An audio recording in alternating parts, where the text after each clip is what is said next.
Okay, so for today's recording, we are going to cover the 9 guidelines to smoke your written test, the written part of your promotional test.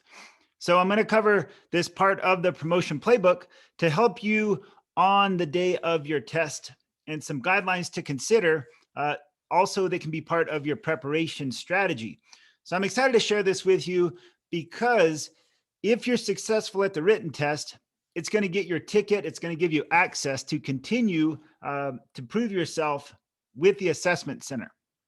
So if you're watching the video, you can see this hat that I have is from the Eric Marsh Foundation. So I want to just give a shout out to the Eric Marsh Foundation, and you can get one of these hats. It's a great foundation that was founded by Amanda Marsh, who is the widow of Eric Marsh, who was the superintendent of the Granite Mountain Hot Shots. So if you buy one of these hats, or they have a variety of hats and shirts, some other things that you can get on their website, just do a Google search for Eric Marsh Foundation. And that money goes towards a great cause of supporting line of duty deaths, supporting firefighter families, and other types of wildland, some Wildland Academy training also. So you can check that out. We'll get right into this. If you haven't got a copy of the Promotion Playbook, you can get that on Amazon or check out promotionplaybook.com. And this will explain, the book is the whole comprehensive system to get you from where you are at now to reaching a successful promotional test. And this is section number 3, which is the game day toolbox.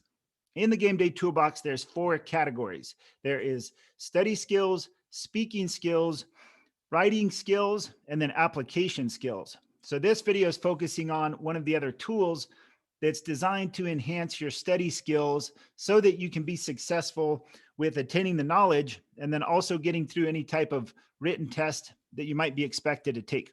So you scroll down the game day toolbox, which is section 3 of the Promotion Playbook, and there is 9 game day guidelines to smoke the written exam. Previous to this is tips for studying and how to prepare. And then this is designed more for how do you get ready for the actual test so that you show up on test day to give that test your best. So number 1 is that you want to protect the space at all costs. I recommend that you do a pre-plan, if possible, of where the test is going to be at. You should look at where you're going to park. You should time out how long it's going to take you to get there.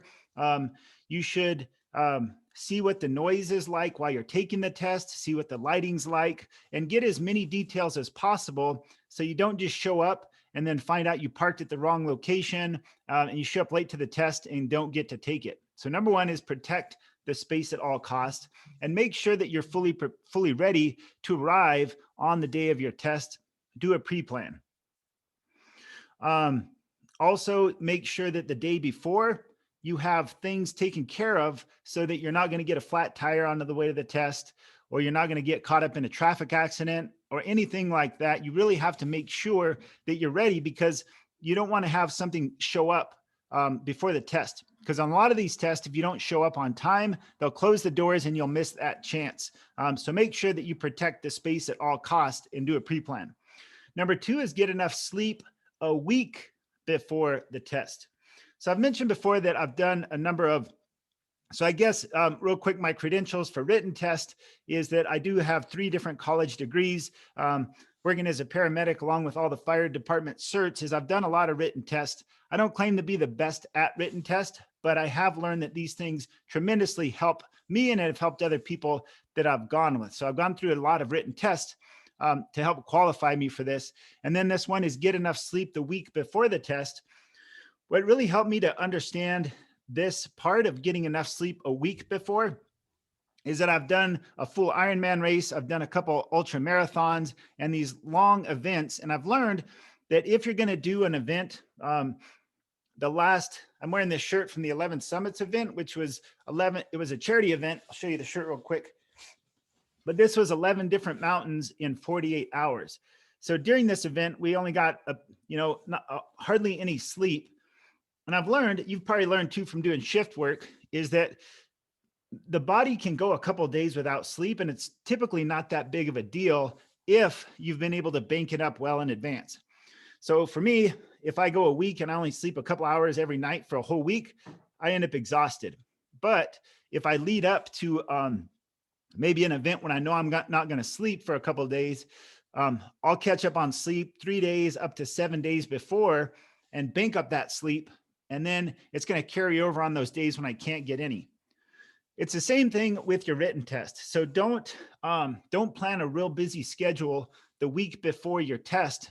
You know, like don't plan on working a bunch of overtime shifts or taking on a bunch of extra stuff, and then just having the day off before the test and expect to show up on test day rested and recovered and all that. Get ready at least a week in advance. So this applies to sleep. And then the next one, which is number 3, is also your nutrition. So don't eat like crap the month leading up to your test, and then all of a sudden wake up and drink like a protein shake or some type of superfood and expect this to carry you into the test and be totally successful.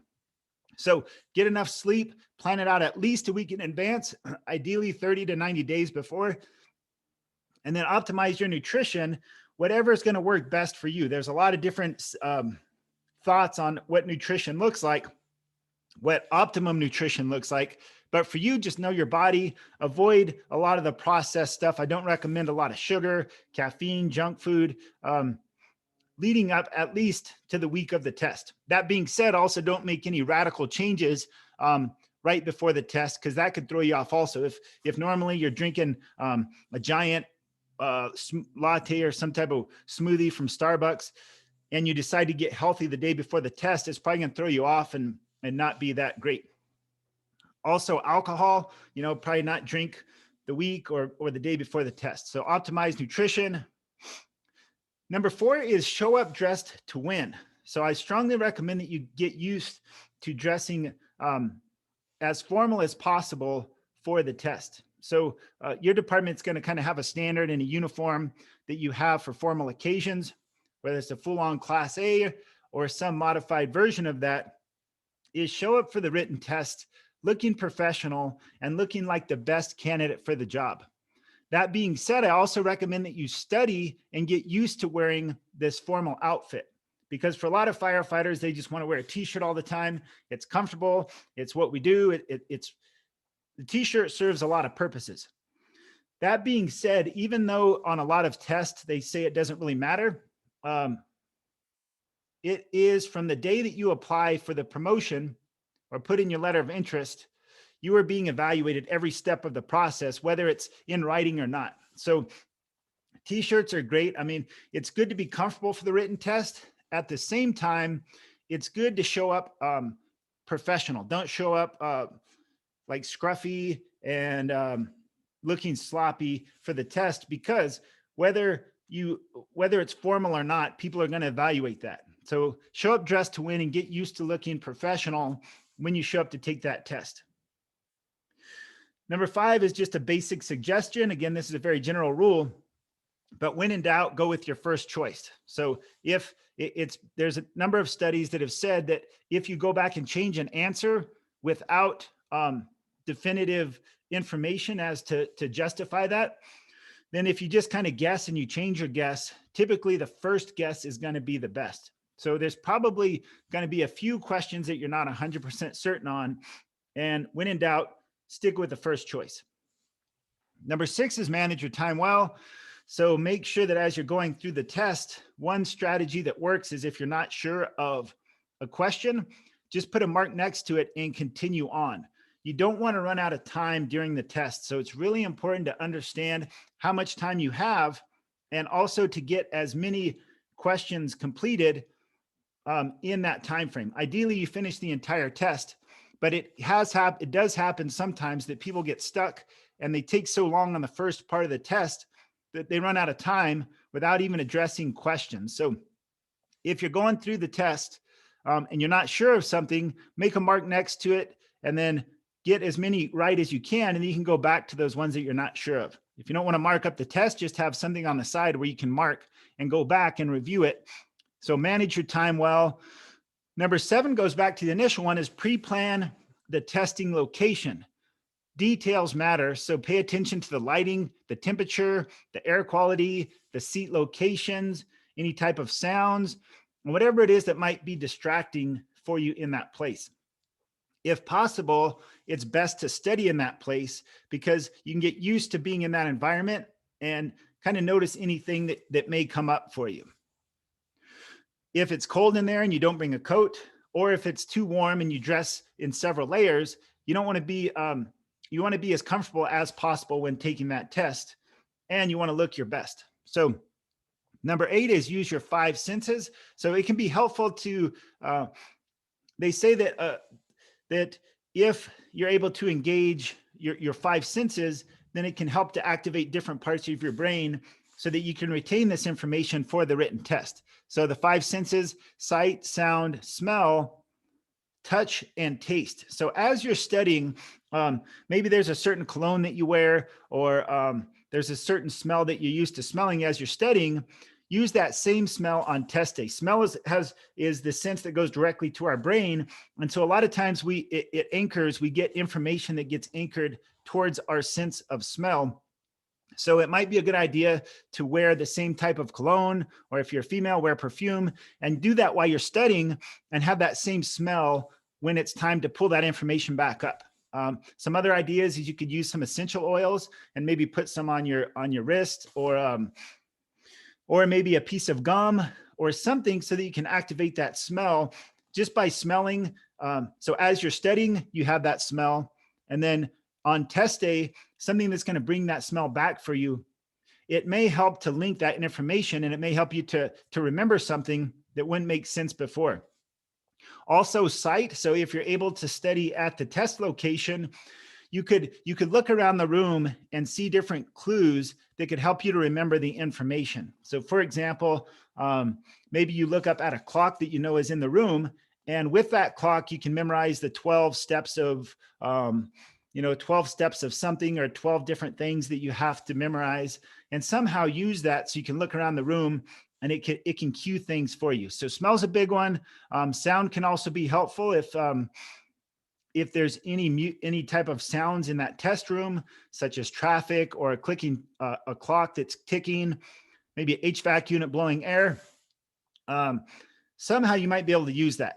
And then again, touch and taste. So if you enjoy drinking coffee, and you do that while studying, maybe you drink coffee while you study. And if they allow you to bring in drinks, get that same flavor of coffee on test day and have that while you're taking the test and enjoy that. These are small things, but they can have a dramatic impact on your brain's ability to access this information. For the written test, you kind of have to stick this information inside you and just access it and get it out on the test. Number 9 is remember to breathe deeply. So if you get stuck, pay attention to your breath. You should be breathing. There's a lot of different types of breathing that are out there, but if you're holding your breath during the test, you're not going to optimize the circulation or the oxygenation getting to your brain. So if you start to feel kind of stuck, you may want to take a short break, stand up, stretch, possibly walk around, and make sure that the blood is flowing in your system. So that, and breath is one of the best ways to do that. So maybe take a break and just do some deep breaths. For the proper breath, you want to expand your abdomen and your side so that your lungs have that full capacity, and then allow it to come fully out. So if you need to take a few deep breaths or take a short break, get up and walk around. If they let you take a restroom break, that might be helpful because it gives you kind of a reset. And it's good to get, have optimal circulation so that you get the best blood up to your brain, and it's going to work the best. So a quick overview of these: the 9 game day guidelines to smoke the written exam. Protect the space at all costs is 1. 2, get enough sleep the week before the test. 3 is optimize your nutrition. 4 is show up dressed to win. 5, when in doubt, go with your first choice. 6, manage your time well. 7, pre-plan the testing location and use it to your advantage. 8, use your 5 senses to retain and then access the information. And number 9 is remember to breathe deeply. And if you need to take a break and shake your body out, you your physiology is going to help you to best remember the information. So don't get stuck by just sitting and getting stressed out and chewing on your pencil, whatever. If you need to take a break, shake your body out, walk around, take a few deep breaths, and get back to it. And it's probably going to help you to do better with that. So all this information is in the Promotion Playbook. You can buy it on Amazon now, or if you have it, this is just a guide to explain it more. And you can also go to promotionplaybook.com for more resources and access to this. Thank you for watching. I wish you the best of luck in your preparation.